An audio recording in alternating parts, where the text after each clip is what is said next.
What's up guys, Sam here or Jedi Bricks, and today we have an episode 1 special, and with 25 years of the Phantom Menace and new anniversary sets releasing this year, has LEGO got it right? I'm also giving away a free sealed copy of Boarding the Tantive 4 for March release. Stick with me for more 2024 LEGO Star Wars leaks, but in other themes, we do have a brand new Dungeons and Dragons themed minifigure series, which has me quite excited for fantasy character building and monsters, along with we also have more information surrounding the wave of LEGO Fortnite sets that will be releasing later this year. As for Star Wars, we do have the March edition of the LEGO Star Wars magazine confirmed to be the same old Chewbacca minifigure, which is a little underwhelming, but we do have the Shock Trooper upcoming too, and more excitingly, people are getting their hands on the Tantive 4 boarding diorama, which might be my favourite 2024 set, but let's talk about the Phantom Menace. Because with nostalgia in mind, I can't help but feel as though LEGO's not quite got the Phantom Menace anniversary right, because we have officially 5 episode 1 sets: Podrace Diorama, the buildable droideka, the Sith Infiltrator, the battle droid carrier, and the Brickheads pack. So we have a single playset in there, and then 3 buildable or display kind of themed sets. So I've gone with 10 sets, 2 buildable GWPs, which is double what LEGO is actually giving us. First up, we have an updated MTT playset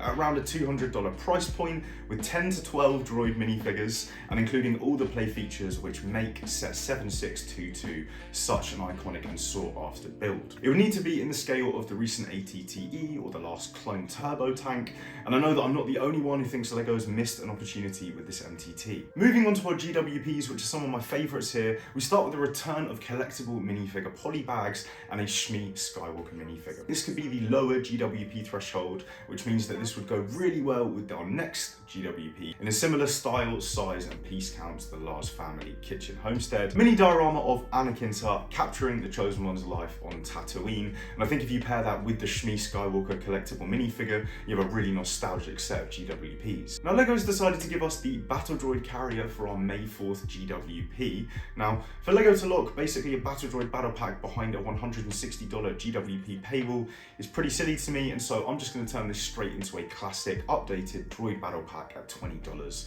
With 6 to 8 minifigures, 2 being super battle droids, this would go really well with that updated MTT and give the separatist armies some firepower. Next up, and we'll never see this set, but it's not going to stop me including it, because a $100 Royal Naboo Starship would be a great choice for some of us die-hard episode 1 fans. This would have to feature chrome parts like the old 1999 and 2002 era sets. Those chrome parts are ultimately why it could never happen, but if it could give us 4 or 5 minifigures, including a decoy Queen Padme, Captain Panaka, and a couple of Naboo troops. And let's just say that LEGO did go that extra mile and give us the chrome parts on that ship, it would instantly be a top shelf display set for me. Moving on to the most iconic scene of all now, an updated Jewel of the Fates playset. The first version of this was set 75169, the Jewel on Naboo.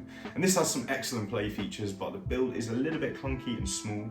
Now I'd retail this at $50, I'd expect double the piece count to that previous original version, and a more kind of finished diorama feel to the build. Of course, it wouldn't be complete without Darth Maul, Qui-Gon Jinn and Obi-Wan Kenobi. Well, LEGO have missed quite a few of the key moments. They are releasing the Boonta Eve Podrace Diorama, and it's almost right, but make it a $70 playset and not micro scale. Give us a Podracer Anakin, a Sebulba and a Watto as 3 minifigures, and I think this makes it a much more exciting release. I got some heat for not mentioning this over on Instagram, but whether you like it or not, Jar Jar Binks has his place in episode 1, which is of course the perfect opportunity to release an updated Gungan subset for around $80 and including Qui-Gon Jinn, Obi-Wan, Jar Jar Binks, and after hundreds of you asked for him, a Boss Nass minifigure. And good news, LEGO is releasing one set that would make this perfect wave, with a May 1st releasing updated Sith Infiltrator.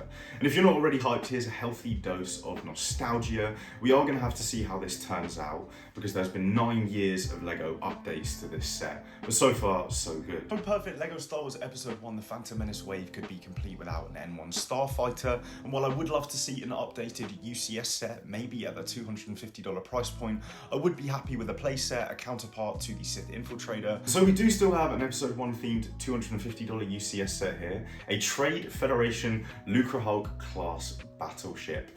But this will be in an MBS style, so with the full minifigure lineup and an accessible interior.